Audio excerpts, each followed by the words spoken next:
യേശുദേവന്റെ തിരുപ്പിറവി ദിനത്തിൽ പ്രാർത്ഥനാ നിർഭരമായ മനസ്സുമായി വിശ്വാസികൾ പള്ളികളിൽ ഒത്തുചേർന്നു.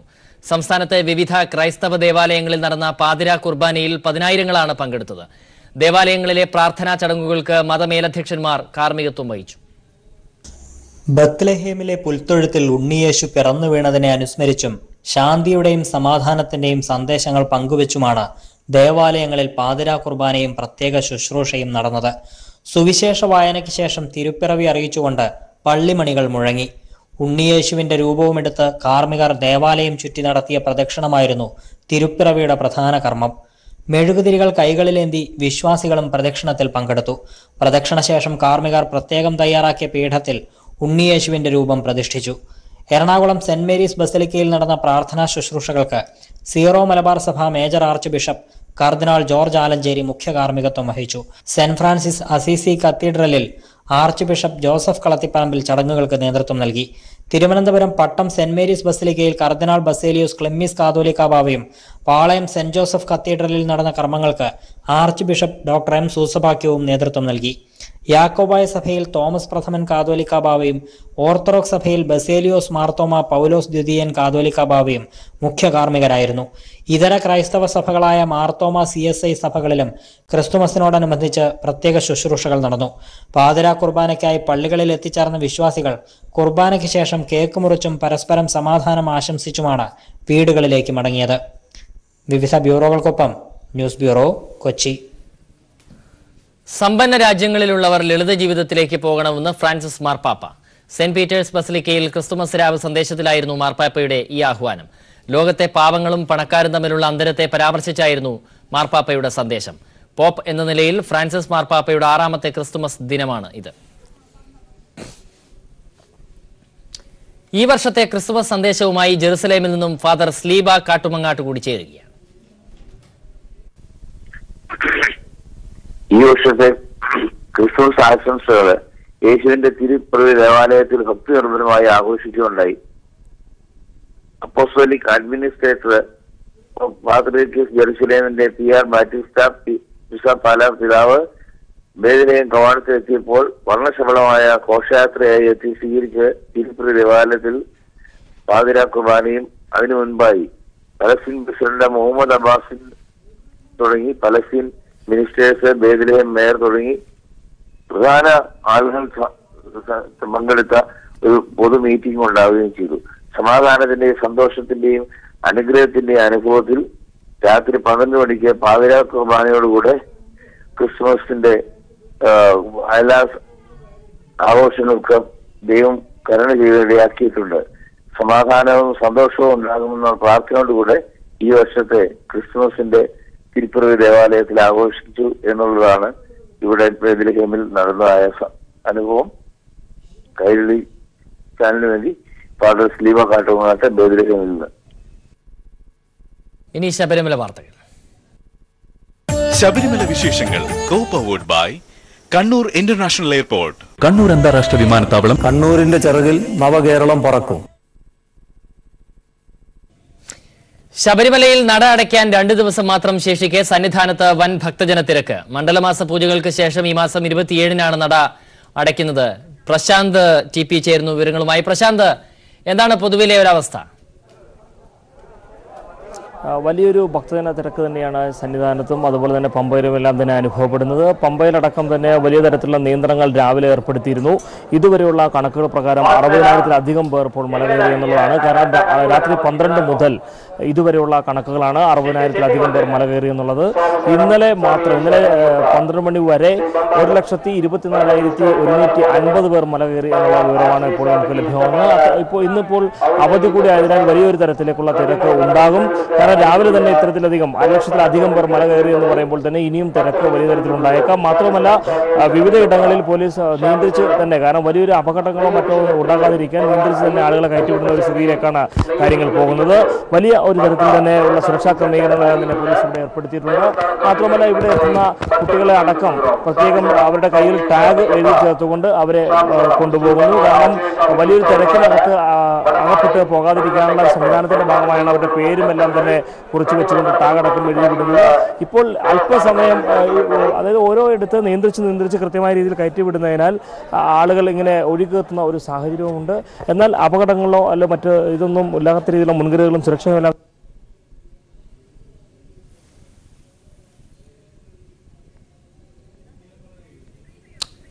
ടി പി പ്രശാന്താണ് വിവരങ്ങൾ നൽകിക്കൊണ്ടിരുന്നത്.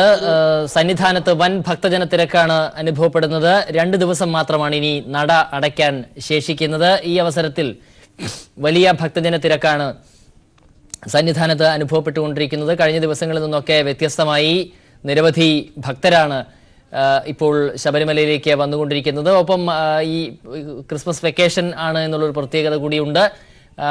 ഭക്തർക്കെല്ലാം കൂടുതൽ വരാനുള്ളൊരു സാഹചര്യം ഒരുക്കുന്ന ഒരു സമയമാണ് ഇപ്പോൾ.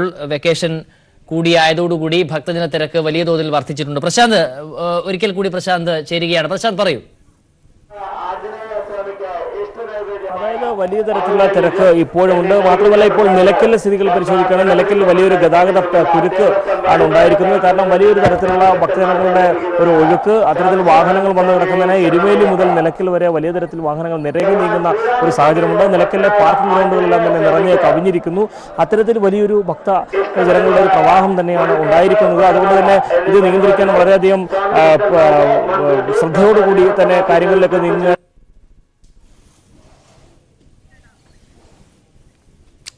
ശബരിമലയിൽ വൻ ഭക്തജന തിരക്കാണ് അനുഭവപ്പെടുന്നത്. സന്നിധാനത്ത് ഇന്ന് പതിവിൽ വിപരീതമായി ഇതുവരെ വന്നതിൽ കൂടുതൽ ആളുകൾ വരാനുള്ള സാഹചര്യമാണ് ഇന്ന് കാണുന്നത്. അത്രയേറെ ഭക്തജന തിരക്കാണ് രാവിലെ മുതൽ ദൃശ്യമായിക്കൊണ്ടിരിക്കുന്നത്. മറ്റു വാർത്തകളിലേക്ക്. ഓൺലൈൻ നിയന്ത്രണം ലക്ഷ്യമാക്കിയുള്ള IT നിയമ ഭേദഗതിയിൽ കേന്ദ്ര സർക്കാർ പൊതുജന അഭിപ്രായം തേടും. ജനുവരി 15-നകം പൊതുജനങ്ങൾക്ക് അഭിപ്രായം അറിയിക്കാമെന്ന് കേന്ദ്ര വിവര സാങ്കേതിക വിദ്യ ഇലക്ട്രോണിക്സ് മന്ത്രാലയം വ്യക്തമാക്കി. IT നിയമ ഭേദഗതിയിൽ ഗൂഗിൾ ഉൾപ്പെടെയുള്ളവരുടെ അഭിപ്രായം ജനുവരി 7-നകം അറിയിക്കണമെന്ന് നേരത്തെ ആവശ്യപ്പെട്ടിരുന്നു. കഴിഞ്ഞ ദിവസമാണ് IT നിയമത്തിലെ 79-ാം വകുപ്പിൽ ഭേദഗതി ചെയ്യാൻ കേന്ദ്ര സർക്കാർ തീരുമാനിച്ചത്. CPIM നേതാവും തൃശൂർ വേലൂർ മുൻ പഞ്ചായത്ത് പ്രസിഡന്റുമായിരുന്ന TK നമ്പീശൻ മാസ്റ്റർ അന്തരിച്ചു. 84 വയസ്സായിരുന്നു. ഇടുക്കിയിൽ തോട്ടം തൊഴിലാളികളെ സംഘടിപ്പിച്ച് തൊഴിലാളി സമരങ്ങൾ സംഘടിപ്പിക്കുന്നതിൽ മുഖ്യ പങ്കുവഹിച്ചിട്ടുണ്ട്. CPIM മലപ്പുറം ജില്ലാ കമ്മിറ്റി അംഗമായും പ്രവർത്തിച്ചിട്ടുണ്ട്. അമ്മണിക്കുട്ടിയാണ് ഭാര്യ. മക്കൾ പ്രേമലത, വനജ, മുരളി എന്നിവരാണ്. രാവിലെ 11 മുതൽ 12 മണിവരെ വേലൂർ പഞ്ചായത്തിലെ പൊതുദർശനത്തിന് ശേഷം 2 മണിയോടെയാണ് സ്വവസതിയിൽ സംസ്കാരം നടക്കുക. മുഖ്യമന്ത്രിയെ ജാതീയമായി അധിക്ഷേപിച്ച ജന്മഭൂമി ദിനപത്രം പ്രസിദ്ധീകരിച്ച കാർട്ടൂൺ പിൻവലിച്ച് കേരളത്തോട് മാപ്പ് പറയാൻ പത്ര മാനേജ്മെന്റ് തയ്യാറാകണമെന്ന് DYFI. ജാതീയ സ്പർദ്ധ സൃഷ്ടിക്കുന്നതാണ് വിവാദ കാർട്ടൂൺ. ശബരിമല യുവതീ പ്രവേശനം സംബന്ധിച്ച സുപ്രീം കോടതി വിധിയുടെ പശ്ചാത്തലത്തിൽ കേരളത്തിൽ തീവ്രമായ വർഗീയ ധ്രുവീകരണത്തിനും ജാതീയ വേർതിരിവ് സൃഷ്ടിക്കാനും സംഘപരിവാർ ഗൂഢാലോചന നടത്തുകയാണ്. ചെത്തുതൊഴിൽ ചെയ്യുന്ന വിഭാഗത്തെ ആകെ അധിക്ഷേപിക്കുന്ന BJP മുഖപത്രം സാമുദായിക അധിക്ഷേപമാണ് നടത്തിയിരിക്കുന്നതെന്നും DYFI പ്രസ്താവനയിൽ കുറ്റപ്പെടുത്തി. ശനിയാഴ്ചയാണ് ജാതീയമായ അധിക്ഷേപം നടത്തുന്ന കാർട്ടൂൺ ജന്മഭൂമി പ്രസിദ്ധീകരിച്ചത്. വനിതാ മതിലുമായി ബന്ധപ്പെടുത്തിയാണ് മുഖ്യമന്ത്രി പിണറായി വിജയനെ ജാതിപ്പേര് വിളിച്ച് ആക്ഷേപിക്കുന്ന രീതിയിലുള്ള കാർട്ടൂൺ ജന്മഭൂമി പ്രസിദ്ധീകരിച്ചത്. കുലത്തൊഴിൽ ചെയ്യണമെന്ന ആജ്ഞാപിക്കലാണ് ജന്മഭൂമിയുടെ കാർട്ടൂണിലൂടെ പുറത്തു വന്നിരിക്കുന്നത്. ഇതിനെതിരെയാണ് DYFI ഇപ്പോൾ ശക്തമായി രംഗത്തെത്തിയിരിക്കുന്നത്. മുഖ്യമന്ത്രിയെ ജാതീയമായി അധിക്ഷേപിച്ച ജന്മഭൂമി ദിനപത്രം കാർട്ടൂൺ പിൻവലിച്ച് കേരളത്തോട് മാപ്പ് പറയണമെന്ന് DYFI ആവശ്യപ്പെട്ടു. ശബരിമല യുവതീ പ്രവേശനം സംബന്ധിച്ച സുപ്രീം കോടതി വിധിയുടെ പശ്ചാത്തലത്തിൽ കേരളത്തിൽ തീവ്രമായ വർഗീയ ധ്രുവീകരണത്തിനും ജാതീയ വേർതിരിവ് സൃഷ്ടിക്കാനും സംഘപരിവാർ ഗൂഢാലോചന നടത്തുകയാണ്. ഈ ശ്രമത്തിന്റെ ഭാഗമാണ് ജന്മഭൂമി പ്രസിദ്ധീകരിച്ച കാർട്ടൂൺ. നായാടി മുതൽ നമ്പൂതിരി വരെയുള്ളവരെ സംഘടിപ്പിച്ച് ഹൈന്ദവ ഏകീകരണമാണ് തങ്ങളുടെ ലക്ഷ്യമെന്ന് പറയുന്ന BJPയുടെ തനിനിറം അവരുടെ മുഖപത്രത്തിലൂടെ പുറത്തു വന്നിരിക്കുകയാണ്. ചെത്തുതൊഴിൽ ചെയ്യുന്ന വിഭാഗത്തെ ആകെ അധിക്ഷേപിക്കുന്ന BJP മുഖപത്രം സാമുദായിക അധിക്ഷേപമാണ് നടത്തിയിരിക്കുന്നതെന്നും DYFI കുറ്റപ്പെടുത്തി. സമൂഹത്തെ വിഭജിക്കാൻ നടത്തുന്ന സംഘപരിവാർ നീക്കങ്ങൾക്കെതിരെ സാംസ്കാരിക കേരളം പ്രതിരോധം തീർക്കണം. കാർട്ടൂൺ പിൻവലിച്ച് പൊതുസമൂഹത്തോട് മാപ്പ് പറയാൻ ജന്മഭൂമി മാനേജ്മെന്റും BJP നേതൃത്വവും തയ്യാറാകണമെന്നും DYFI സംസ്ഥാന പ്രസിഡന്റ് S സതീഷും സെക്രട്ടറി A റഹീമും പ്രസ്താവനയിൽ ആവശ്യപ്പെട്ടു. News bureau, Thiruvananthapuram. വിവാഹ ജീവിതം മോഹിച്ച് ലിംഗമാറ്റം നടത്തിയ ട്രാൻസ്ജെൻഡറിനെ കൂട്ടുകാരി വഞ്ചിച്ചതായി പരാതി. 2 മാസം മുൻപ് ശസ്ത്രക്രിയയ്ക്ക് വിധേയമായ കോഴിക്കോട് പെരുവണ്ണാമൂഴി സ്വദേശി ദീപു R ദർശനാണ് സുഹൃത്തിനെതിരെ പരാതിയുമായി രംഗത്തുവന്നത്. വടകര സ്വദേശിനിയുമായി 1 വർഷം മുമ്പ് തുടങ്ങിയ സൗഹൃദമാണ് ദീപു R ദർശനെ ലിംഗമാറ്റത്തിന് പ്രേരിപ്പിച്ചത്. വിവാഹ ജീവിതമെന്ന ആഗ്രഹമാണ് അർച്ചന രാജിനെ ദീപു R ദർശനാക്കി മാറ്റിയതും. വലിയ തുക മുടക്കി ചെന്നൈയിൽ 2 മാസം മുമ്പായിരുന്നു സെക്സ് റീഅസൈൻമെന്റ് ശസ്ത്രക്രിയ. എന്നാൽ തിരിച്ചു നാട്ടിലെത്തിയതോടെ കൂട്ടുകാരി നിലപാട് മാറ്റിയെന്ന് ദീപു ആർദർശൻ പറയുന്നു. സർജറി കഴിഞ്ഞ് വന്ന് പിന്നെ ഇവളെ വിളിച്ചിട്ട് കിട്ടുന്നില്ല. അങ്ങനെ ഞാൻ കംപ്ലൈൻറ്റ് കൊടുത്തു. അവളെ സ്റ്റേഷനിൽ ഹാജരാക്കിയ സമയത്ത് അവൾ പറഞ്ഞു ഞങ്ങൾ തമ്മിൽ യാതൊരു ബന്ധവും ഇല്ല, ഫ്രണ്ട്ഷിപ്പ് മാത്രമേ ഉള്ളൂ, ഞാൻ തെറ്റിദ്ധരിച്ചതാ, സർജറീൻ്റെ കാര്യം പോലും പറഞ്ഞിട്ടില്ല എന്ന് പറഞ്ഞു. ഇരുവരും തമ്മിലുണ്ടായിരുന്ന ബന്ധം തുറന്നു കാണിക്കാനായി വാട്സാപ്പ് സന്ദേശങ്ങളും ദീപു പുറത്തുവിട്ടു. കൂട്ടുകാരുടെ വിവാഹം മറ്റൊരാളുമായി ഉറപ്പിച്ചിട്ടുണ്ട്. വീട്ടുകാരുടെ നിർബന്ധമാവാം അവരെ പിന്തിരിപ്പിച്ചതെന്നും ദീപു പറയുന്നു.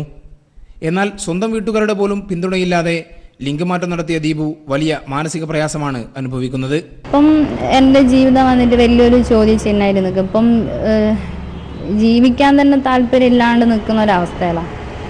പിന്നെ അവൾ ആദ്യം എൻ്റെ അടുത്ത് പറയുന്നു ഞാനില്ലെങ്കിലും മരിക്കും എന്നുള്ളത്. ശരിക്കും ഇപ്പം എൻ്റെ അവസ്ഥ ഇപ്പം അതാ.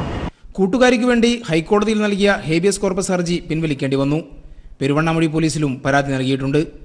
News bureau, Kozhikode.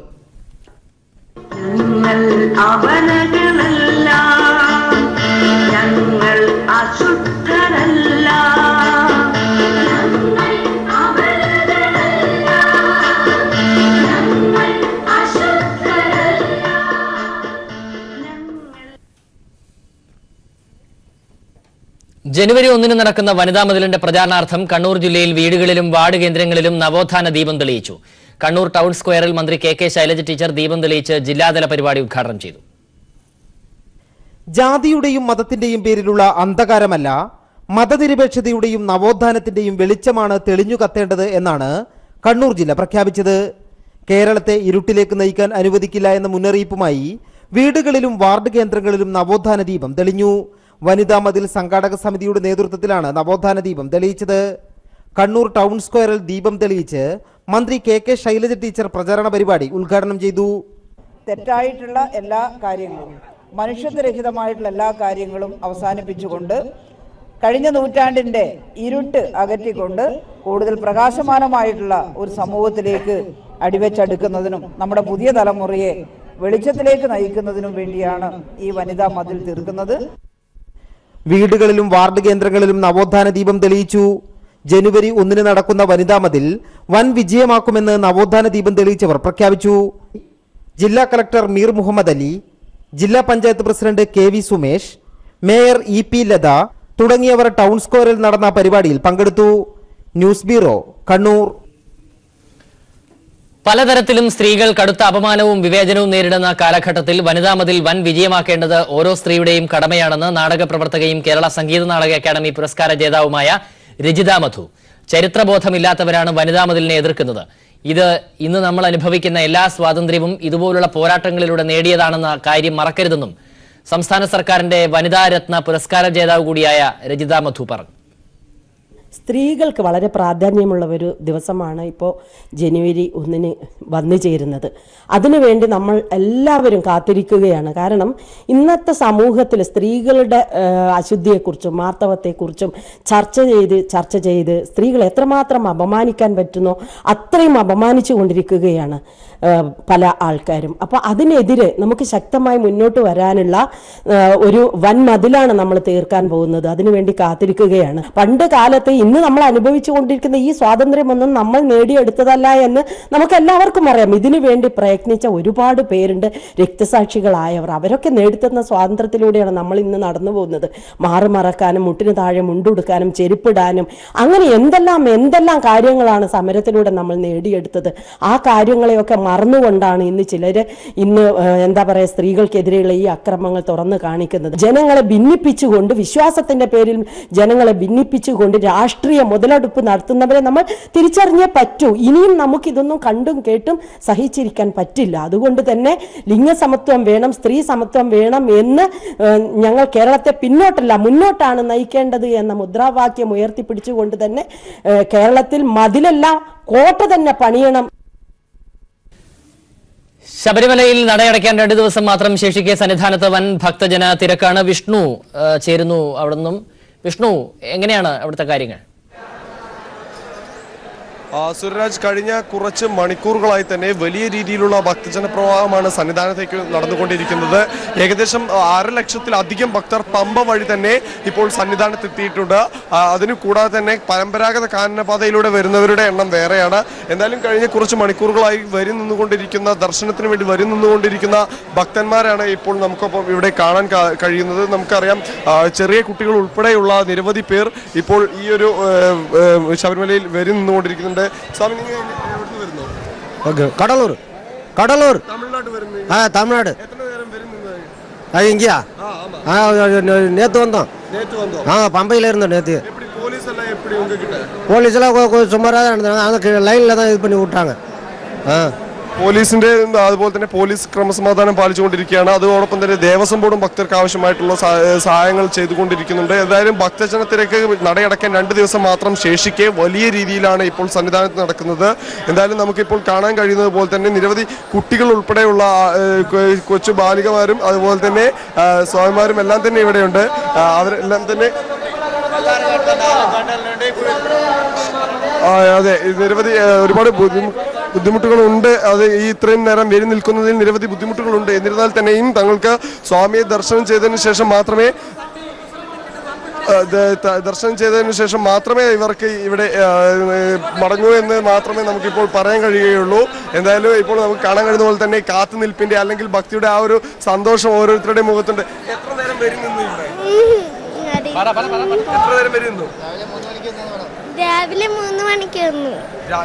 ഇതുപോലെ തന്നെയാണ്, രാവിലെ 3 മണിക്ക് വന്നവരെ ഉൾപ്പെടെയുള്ള ആളുകളാണ് ഇപ്പോൾ ഇവിടെ നിൽക്കുന്നത്. നമുക്ക് കാണാൻ കഴിയും, വിവിധ നാടുകളിൽ നിന്ന് ശരണമന്ത്രം മാത്രം ചുണ്ടുകളിൽ ഏന്തിക്കൊണ്ടാണ് നിരവധി അയ്യപ്പ ഭക്തർ ഇവിടെ എത്തിയിരിക്കുന്നത്. 1.5 ലക്ഷം പേർ രാവിലെ ഈ നേരത്തിനുള്ളിൽ തന്നെ ശബരിമലയിൽ ദർശനം നടത്തി എന്നതാണ് ഇപ്പോൾ പോലീസ് പുറത്തുവിടുന്ന കണക്ക്. ഇത് ഇനിയും വൈകുന്നേരമാകുമ്പോൾ വളരെ അധികം വർദ്ധിക്കും. ഇന്നലെ രാത്രി നേരിയ മഴ ശബരിമലയിൽ സന്നിധാനത്ത് പെയ്തിരുന്നു. അതുകൊണ്ട് തന്നെ ഇവിടെ ഉള്ള പൊടിപടലങ്ങൾക്കും അല്പം ആശ്വാസമുണ്ട്. സുരരാജ്. ശരി, വിഷ്ണുവാണ് വിവരങ്ങൾ പങ്കുവച്ചത്. സന്നിധാനത്ത് നിന്നും വൻ ഭക്തജന തിരക്കാണ് ഇന്ന് അനുഭവപ്പെടുന്നത്. ഇടവേള. രാജ്യതലസ്ഥാനം അനുഭവിക്കുന്നത് 12 വർഷത്തിനിടയിലെ ഏറ്റവും കടുത്ത തണുപ്പും അതിരൂക്ഷമായ വായുമലിനീകരണവും. ഞായറാഴ്ച 3.7 ഡിഗ്രി സെൽഷ്യസായി താപനില കുറഞ്ഞു. മൂടൽമഞ്ഞ് നിറഞ്ഞതോടെ കാഴ്ചയുടെ പരിധിയും ചുരുങ്ങി.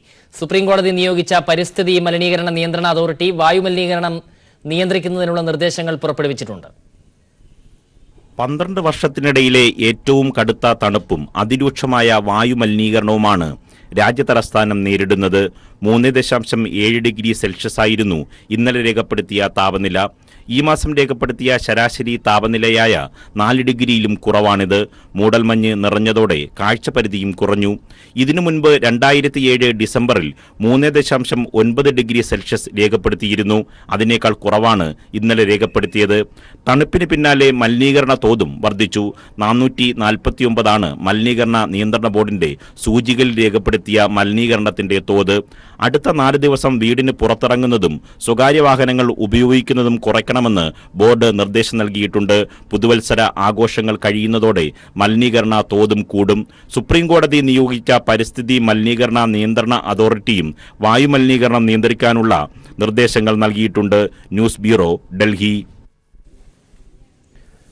കേന്ദ്ര പൊതുമേഖലാ സ്ഥാപനമായ NMDC ലിമിറ്റഡ് മുഖ്യമന്ത്രിയുടെ ദുരിതാശ്വാസ നിധിയിലേക്ക് 2 കോടി രൂപ സംഭാവന നൽകി. കമ്പനി CMDയും മലയാളിയുമായ N ബൈജേന്ദ്രകുമാർ മുഖ്യമന്ത്രി പിണറായി വിജയന് ചെക്ക് കൈമാറി. ജീവനക്കാരുടെ 1 ദിവസത്തെ ശമ്പളവും ദുരിതാശ്വാസ നിധി വിഹിതവും ചേർത്താണ് പണം സ്വരൂപിച്ചതെന്ന് CMD പറഞ്ഞു. കൊല്ലം മൺട്രോത്തുരുത്തിലെയും കൊച്ചി ഏലൂരിലെയും പ്രാഥമികാരോഗ്യ കേന്ദ്രങ്ങൾ പുനർനിർമ്മിക്കാൻ കമ്പനി 8.5 കോടി രൂപ നൽകുമെന്നും ബൈജേന്ദ്രകുമാർ വ്യക്തമാക്കി. Company manager AK പഥി, DGM Jayaprakash, സംസ്ഥാന ആരോഗ്യ സെക്രട്ടറി രാജീവ് സദാനന്ദൻ എന്നിവർ സന്നിഹിതരായിരുന്നു.